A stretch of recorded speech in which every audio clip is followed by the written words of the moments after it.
bonjour et bienvenue dans Libre Entreprise, votre rendez-vous économique hebdomadaire. Exporter, s'ouvrir à de nouveaux marchés, voilà ce qui ressemble à l'Eldorado pour un chef d'entreprise. Moya, notre jeune designer de mode, décide aujourd'hui de savoir comment faire. Et comme vous allez le constater, l'export est peut-être à sa portée.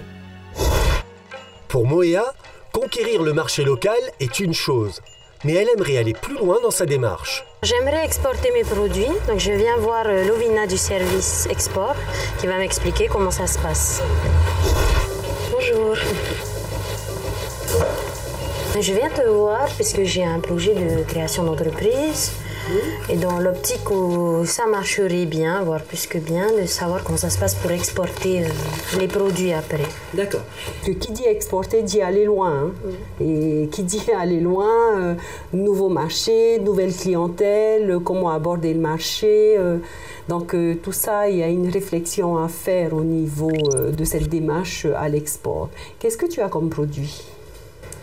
Alors, ça serait vêtements et accessoires. Designés local, mais fabriqués à l'étranger. Ok. Est-ce que tu as pensé à une destination précise où tu veux prospecter ? Par exemple, l'Australie. Les choses se compliquent quand on parle d'export, car il y a une législation propre à chaque pays, mais aussi des contraintes liées au marché. Donc là, il va falloir qu'on réfléchisse au niveau de la réglementation parce que nous pouvons bénéficier d'allègements sur certains taxes fiscales, parafiscales par rapport à la destination finale. Là, il va falloir qu'on fasse des demandes sur les quotas des produits que tu peux envoyer. Alors, au niveau de tes documents, c'est tous les documents qui sont obligatoires à toute exportation, la facture, la liste de tes colis. Ensuite, il y a une formalité importante, c'est la déclaration de douane. Donc ça, c'est obligatoire. Et une fois arrivé là-bas, il faut appliquer la fiscalité.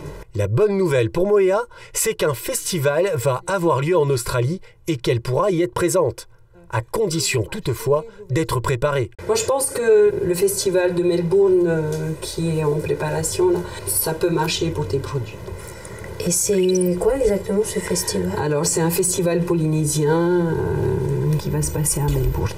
Si Moya s'intéresse à l'export, elle vise aussi et surtout le marché sur la toile. Au cas où je déciderais de vendre mes produits sur Internet, comment ça se passerait ? Alors, à ce niveau-là, c'est une vente directe, libre. Nous, on n'intervient pas dans ce domaine. Donc, c'est nous qui on exporte par colis postal ou comment ? Ok.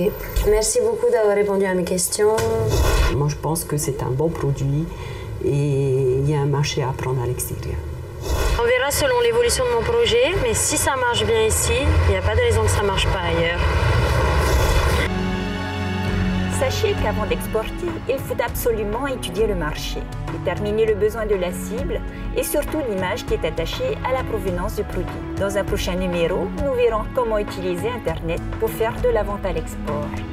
Mais d'ici là, je vous souhaite une excellente semaine dans la libre entreprise.